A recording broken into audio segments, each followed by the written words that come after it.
comment créer massivement des emplois. Donc là, on a vu comment éviter l'austérité, comment éviter la récession, comment éviter les licenciements et les délocalisations. Et maintenant, de façon plus positive, comment créer des emplois. Alors, créer des emplois, on voit bien au Japon que des plans de relance qui arrosent tout, qui sans rien changer, ça ne marche pas. Par contre, on peut créer des emplois en répondant aux besoins fondamentaux des gens, créer des emplois et distribuer du pouvoir d'achat. Donc, investir vraiment dans le logement. Patrick Doutreligne n'a pas pu venir, je crois, mais Patrick de la Fondation Abbé Pierre est un des fondateurs et très actif dans le collectif Roosevelt. Il manque actuellement 800 000 ou 900 000 logements en France. La France est le pays d'Europe où les loyers sont les plus monstrueux. C'est des chiffres officiels. En moyenne, les loyers sont 30% plus chers en France que dans le reste de l'Europe. Et tout le monde dit, c'était la promesse de François Hollande, que pour faire baisser les loyers, et pour que tout le monde ait un logement correct, il faudrait construire 500 000 logements chaque année. 500 000 logements. On en est très loin, puis en ce moment, la courbe des constructions diminue. Et là, les derniers chiffres depuis un an, c'est qu'il y a eu 301 000, précisément, 301 000 constructions. Donc on est très loin de l'objectif. Donc il faut savoir comment on finance, sans augmenter les impôts, sans augmenter la dette, et avec comment est-ce qu'on finance. Et nous, ce que dit le collectif Roosevelt, c'est qu'il y a des pays qui ont su le faire. Ce n'est pas nous qu'on a eu l'idée avec 3 copains, c'est qu'il y a des pays, en Allemagne, aux Pays-Bas, où ils ont compris que le logement est un besoin fondamental. Chacun de nous, le soir, on est content quand on revient chez soi. Avoir un chez-soi, c'est fondamental. Donc c'est un besoin social et humain fondamental. Il y a des pays qui ont répondu à cette question. Aux Pays-Bas, par exemple, le fonds de réserve des retraites, parce que la question de comment on finance est fondamentale, le fonds de réserve des retraites, au lieu d'être mis sur les marchés financiers, les partenaires sociaux ont dit on va le mettre pour faire des logements. Et ce n'est pas une petite expérimentation sympa dans un quartier alternatif, c'est massif. 50% des logements, plus de la moitié de tous les logements qui existent aux Pays-Bas sont gérés par des coopératives, ont été construits par des coopératives et sont gérés par des coopératives qui sont financées par le fonds de réserve des retraites. Donc les logements sont un peu plus grands que chez nous en moyenne, 4 ou 5 mètres carrés de plus qu'en France, donc les logements sont plus spacieux, on est mieux dans les logements, et les loyers sont moins chers, et malgré ça c'est rentable. Parce que tous les mois, il y a 1 million de personnes en gros qui envoient leur chèque de loyer à la fin du mois, et finalement ça crache du 2,5 de rentabilité. Mettre le fonds de réserve, mettre des milliards pour faire du logement, ça crache du 2,5 de rentabilité en moyenne, 2,5%. En France, le fonds de réserve, on l'a mis sur les marchés financiers, c'est BNP Paribas et Barclays, et puis une troisième banque qui le gère, ça ne crache que du 1,4 de rentabilité. Donc même du point de vue bêtement financier, on pourrait faire, c'est faisable par décret, on devrait dire le mois prochain, il y a 34 milliards dans le fonds de réserve des retraites, on devrait dire, la prochaine fois qu'il y a une enveloppe qui se libère, au lieu de la mettre sur les marchés financiers, on la met sur la politique du logement, et dans chaque région, parce que les problèmes ne sont pas les mêmes à Grenoble, à Lyon et à Toulouse ou à Paris, mais dans chaque région, les partenaires sociaux voient où est-ce qu'il faut construire, est-ce que c'est des petits appartements, est-ce que c'est des grands, est-ce que c'est du logement étudiant, mais il y a un moyen de débloquer, il y a 34 milliards de disponibles. Et quand je dis que ça peut créer des emplois, le patronat du bâtiment et la Fondation Abbé Pierre disent qu'on pourrait créer au moins 200 000 emplois si on prenait au sérieux la question du logement. Et quand on dit que ça peut distribuer du pouvoir d'achat, si on arrivait en quelques années, ça ne se fait pas en 3 mois, hein, mais si on arrivait en quelques années à construire assez pour qu'il n'y ait plus de pénurie de logements, on pourrait arriver au même niveau de loyer qu'en Allemagne. Vous voyez, c'est les chiffres Eurostat. Ça veut dire que si on arrivait au même niveau de loyer qu'en Allemagne ou aux Pays-Bas, on fait une économie de 280 € en moyenne pour quelqu'un ou une petite famille qui vit dans 70 mètres carrés. Vous voyez, c'est quand même pas tout à fait marginal. Quand on se demande comment créer des emplois, ça peut créer 200 000 emplois. Comment distribuer du pouvoir d'achat. Si on arrive à faire baisser les loyers et à revenir dans la moyenne d'autres pays d'Europe, ça fait un vrai gain de pouvoir d'achat. Comment lutter contre le dérèglement climatique? Si on a compris la gravité de la situation, il faut, tout le monde dit que ça pourrait, je répète, les événements climatiques extraordinaires ont triplé en 30 ans, la facture d'énergie a triplé en 30 ans, donc il serait temps d'agir. La question est de savoir comment est-ce qu'on amorce la pompe. Et donc nous, ce qu'on dit, c'est que le rôle fondamental, c'est au niveau européen, qu'il faut amorcer la pompe financièrement, que le rôle fondamental de la Banque centrale, c'est de lutter contre l'inflation, et la seule inflation qui existe aujourd'hui, c'est l'inflation par le prix de l'énergie. Donc au lieu de prendre la Banque centrale frontalement en disant c'est que des gros nuls, ils ne comprennent rien, on essaye de les prendre de façon un peu jésuite, en disant on vous aime beaucoup, votre rôle fondamental c'est de lutter contre l'inflation, il n'y a plus aucune inflation par les salaires. Quand on voit dans tous les pays d'Europe le niveau de chômage et de précarité, il n'y a plus aucune inflation par les salaires. La seule inflation, c'est le prix de l'énergie. Donc vous êtes tout à fait dans le respect de vos statuts, des objectifs de la Banque centrale, de mettre un paquet d'argent On a su trouver 1000 milliards dans le tract qu'on a fait sur les questions de climat. On rappelle qu'on a trouvé 1000 milliards pour sauver les banques, au taux de 1%, et personne n'a grogné, et personne n'a dit que ça allait créer de l'inflation. Donc si on peut trouver 1000 milliards pour sauver les banques, pourquoi est-ce qu'on n'est pas capable de trouver 1000 milliards pour sauver le climat et dire que pendant 20 ans, il y a un pacte énergie, climat, pouvoir d'achat au niveau européen, et chaque pays a un droit de tirage pour la France, 20 milliards, 1% du PIB chaque année, à taux 0 ou à taux 1% qui est financé par la Banque centrale et par la BEI. Et ça, c'est tout à fait politiquement jouable quand je le montre à Jean-Marc Ayrault et quand je lui dis qu'Angela Merkel devrait dire oui, puisqu'Angela Merkel a dit que sa priorité c'est réussir la transition énergétique, mais qu'il lui manque 70 milliards chaque année, Angela Merkel serait très contente, elle aussi, qu'il y ait un financement européen. Donc il y a des sujets sur lesquels on ne serait pas forcément d'accord avec Merkel, mais la plupart des Allemands ont eux aussi envie de réussir la transition énergétique et se disent eux aussi qu'il faut trouver les moyens de financer. Et quand vous voyez toute la création monétaire qu'ont fait les banques privées depuis 30 ans, c'est considérable pour alimenter des bulles immobilières, pour alimenter des bulles sur les marchés financiers. Quand vous voyez toute la création monétaire qu'on a fait depuis 30 ans pour des trucs complètement inutiles, ce ne serait pas choquant de voir qu'on lâche un peu de création pour sauver le climat, sachant qu'on pourrait créer massivement des emplois. Je rappelle qu'il y a 2 études de la Commission européenne qui disent, une, qu'on pourrait créer entre 5 millions et 6 millions d'emplois au niveau européen si on prenait au sérieux la question du climat et de l'énergie, et une autre étude qui dit que ça fait une économie de 1000 euros par famille et par an sur le budget énergie. C'est une étude qui est du 2 mars 2011, 2011, oui c'est bien ça, qui explique, oui c'est bien ça, 2 mars 2011, étude de la Commission européenne qui dit que pour chaque famille, chaque ménage, ce serait 1000 euros d'économie chaque année si on faisait des travaux d'isolation. Donc si on peut économiser 1000 euros sur nos factures personnelles, si on peut sauver le climat, et si au niveau de l'Union européenne on peut créer 5 millions d'emplois, c'est quand même juste scandaleux qu'on ne lance pas le mouvement et qu'on se contente, et ce n'est pas en augmentant le prix du diesel de 1 centime qu'on trouvera les moyens d'investir massivement dans ce domaine. Dernier point, c'est la question du temps de travail. Vous verrez que dans les 15 propositions, il y a d'autres propositions, mais on n'a jamais le temps en une soirée de développer les 15, donc on s'en tient aux plus importantes.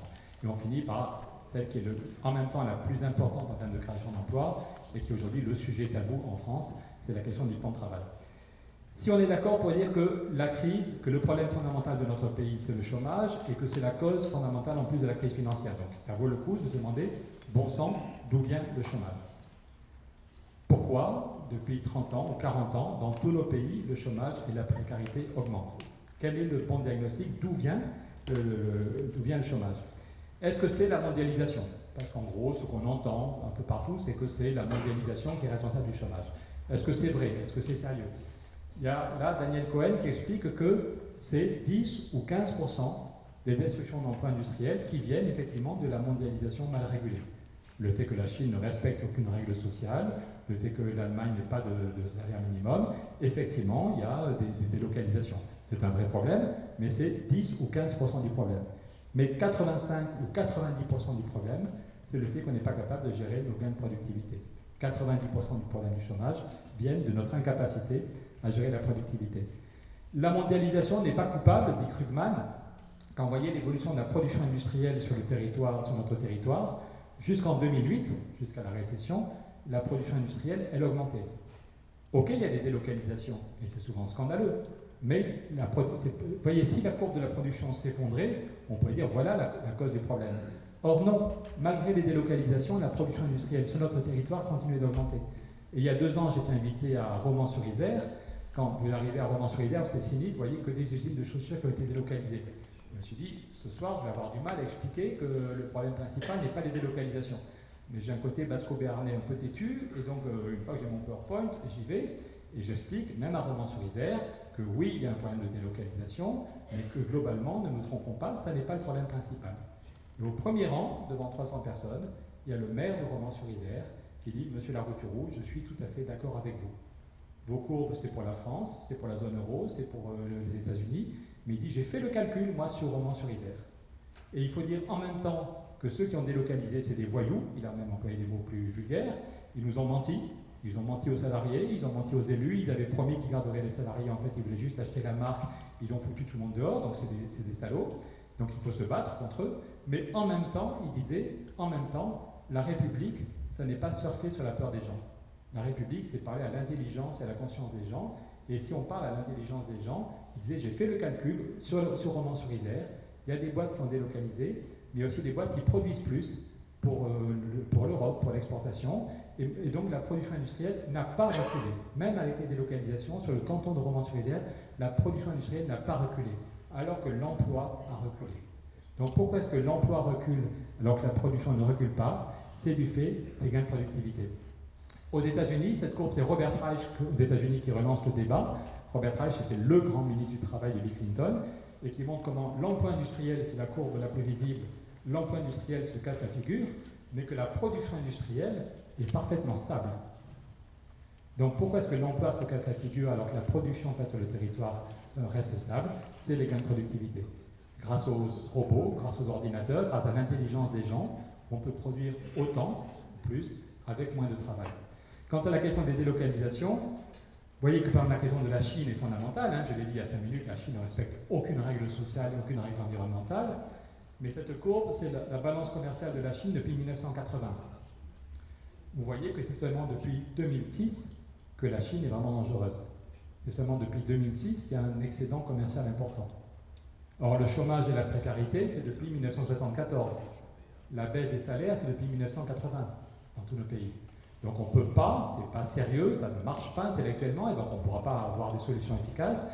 On ne peut pas expliquer le chômage qui commence en 1974 ou la baisse de la part des salaires qui commence en 1980 par l'arrivée de la Chine qui n'est dangereuse que depuis 5 ans ou 7 ans. Ça n'est pas sérieux. Voilà. Donc oui, il y a un problème avec la Chine, mais ça n'explique pas du tout l'essentiel du problème. Donc c'est bien les gains de productivité. Voilà la courbe qui explique peut-être le mieux la crise. On a fait depuis l'invention des ordinateurs, on a fait plus de productivité depuis 40 ans que sur les deux siècles précédents.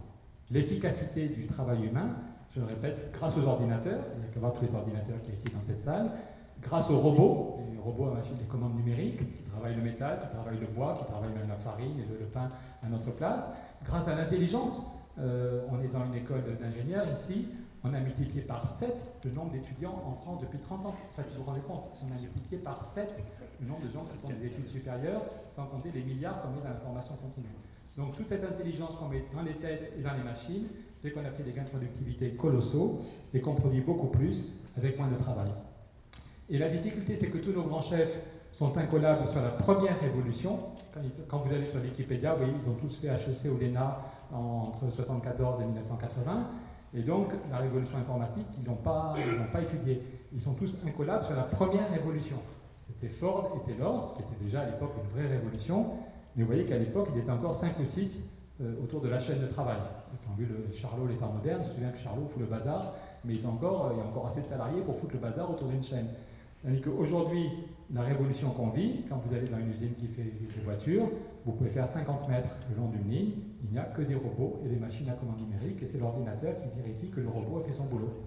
Il n'y a même plus un salarié pour vérifier que le robot a fait son boulot. Donc on vit une révolution.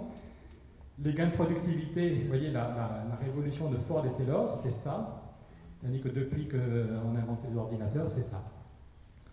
Et quand Steve Jobs est mort, tout le monde a rendu hommage à Apple en disant qu'il avait changé nos vies, mais simplement, est-ce qu'on a fait évoluer le contrat social en fonction de cette révolution? Et la réponse est non, on n'a pas fait évoluer le contrat social. Et donc, il n'a pas pu venir ce matin, mais Albert Einstein nous soutient. Einstein a fait un livre en 1933 où il explique les causes, c'est un petit livre, mais qui est passionnant, et Einstein explique d'où vient la crise de 1929, et il dit « Cette crise est singulièrement différente des crises précédentes, parce qu'elle dépend des circonstances radicalement nouvelles, conditionnées par les fulgurants progrès des méthodes de production. » Donc c'est Ford et Taylor, et il explique qu'avec ces fulgurants progrès de productivité, on n'a plus besoin de main-d'œuvre. Et donc il explique qu'il y a 3 choses à faire, la suite du texte, vous le trouvez dans le bouquin, il dit il faut baisser le temps de travail, il faut mettre en place un salaire minimum, et il faut réguler le commerce mondial. Et le problème, c'est que les fulgurants progrès des méthodes de production dont on parle, les fulgurants progrès, c'est ça. Donc je ne sais pas ce que dit Einstein pour ça. Or, le contrat social en France n'a quasiment pas changé depuis 40 ans. L'étude de l'INSEE qui est sortie là, cet été dit qu'en France, un temps plein, chaque année, il y a une grande étude de l'INSEE qui dit quelle est la durée du travail pour un temps plein. Le problème, c'est qu'elle sort toujours le 28 juillet, il n'y a que des gens bizarres et passionnés comme moi pour la lire. La plupart des gens normaux ne lisent pas les études de l'INSEE le 28 juillet. Mais sinon, du coup, il n'y a jamais aucun débat public autour de ça. Mais donc aujourd'hui, en France, quelqu'un qui est à temps plein travaille 39,5 heures. Tout le monde nous dit, encore Valérie Pécresse cette semaine nous explique que les Français ne travaillent pas assez, que les Français sont passés à 35 heures, tous les problèmes viennent de là. Ben non, Madame Pécresse, d'après l'INSEE, aujourd'hui, quelqu'un qui est à temps plein, et sans compter les heures sup qui ne sont pas déclarées, parce que tous ceux qui travaillent savent que parfois il y a des heures sup qu'on fait qui ne sont pas déclarées, mais rien que les heures sup déclarées, on est en moyenne aujourd'hui à 39,5 heures. Donc le partage du travail actuel, il est stupide. D'un côté, on a des millions de chômeurs qui font 0 heure par semaine, et de l'autre côté, ceux et celles qui travaillent, qui ont un emploi normal, sont toujours à 39 heures, comme il y a 40 ans. Donc on a fait des gains de productivité colossaux, mais comme le contrat social n'a pas évolué, au lieu que la productivité profite à tout le monde, elle a débouché sur des millions de gens qui font 0 heure par semaine. Et les seuls qui en profitent vraiment, c'est les actionnaires, parce que la négociation est déséquilibrée, et que donc une grande partie, pas la totalité, il ne faut pas exagérer, mais une grande partie des gains de productivité en fait a été accaparée par les actionnaires, puisque le contrat social n'a pas été évolué et que la négociation se passe très mal. D'une façon ou d'une autre, c'est un point important, dans tous les pays il y a un certain partage du travail. Le débat n'est pas pour ou contre le partage du travail, mais plutôt quel partage du travail on veut. Je l'ai dit, en France, il y a un partage qui est stupide, qui est basique, ou bien tu travailles 0 heure par semaine, ou bien tu travailles 39,5. Aux États-Unis, il y a tellement de petits boulots que la durée moyenne est tombée à 33,7 heures. C'est les chiffres de la Maison-Blanche. Si on tient compte de tous ceux qui ont un emploi, sans compter les chômeurs, sans compter ceux et celles qui sont à 0 heure par semaine, même avant la crise, en 2005, il y avait tellement de petits boulots que la durée réelle est tombée à 33,7 heures. En Allemagne, je l'ai montré tout à l'heure, il y a tellement de petits boulots qu'on est tombé à 30 heures de durée moyenne. Donc la question n'est pas pour ou contre le partage du travail, mais plutôt quel partage. Au Japon, c'est les femmes à la maison. En gros, à partir de 23-24 ans, les femmes sont priées de se caser et de se laisser. Donc, est-ce qu'on veut un partage du travail qui fout les femmes à la maison, qui laisse les jeunes en situation de précarité, qui met des millions de chômeurs à 0 heure par semaine? Est-ce que la forme actuelle de partage du travail nous convient? Ou est-ce qu'à cause d'un certain nombre de valeurs, on veut un autre partage du travail beaucoup plus juste, beaucoup plus équilibré, aussi bien socialement qu'humainement? Bonne nouvelle, un autre partage est possible. Il y a déjà 400 entreprises qui sont passées à 4 jours. La semaine prochaine, je déjeune avec le patron de Fleury-Michon. Ce n'est pas spécialement un mec de gauche, mais c'est un patron humaniste. Et ça fait 15 ans que tous les salariés de Fleury-Michon sont passés à 4 jours. L'usine travaille 6 jours par semaine. Ils font du jambon ou du surimi 6 jours par semaine. Il y en a qui sont en 2 x 8, en 3 x 8. Mais tous les salariés sont à 32 heures. Pareil chez Maminova. Quand vous mangez un yaourt Maminova ou de l'emmental Maminova, là, j'étais dans un débat avec le délégué du personnel, un breton qui a une tête encore plus ronde que moi, et qui expliquait à quel point ça marchait bien chez Maminova. Ça fait 10 ans qu'ils sont tous passés à 4 jours. L'usine travaille 6 jours par semaine, mais chaque salarié ne fait que 4 jours. Même le directeur de l'usine. Il dit d'ailleurs que c'est ça le plus intéressant, c'est le contenu du travail. Parce que le directeur d'usine passe à 4 jours. Donc il y a des trucs qu'il ne fait plus. Et donc il donne à son numéro 2. Donc le numéro 2 a un boulot plus intéressant, mais il est aussi passé à 4 jours. Donc on embauche quelqu'un. Et comme ça jusqu'à l'ouvrier de premier niveau. L'ouvrier, il y a un jour où le contremaître n'est pas là. Or s'il y a une commande urgente de Carrefour qui dit qu'il faut 3 palettes de yaourt à la cerise, on ne peut pas dire le contremaître est en RTT, rappelez lundi.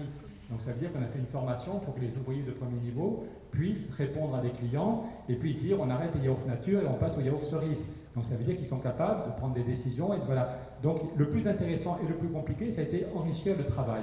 Moyennant quoi, on voit que l'absentéisme a diminué, que le bilan fait par le médecin du travail est très bon.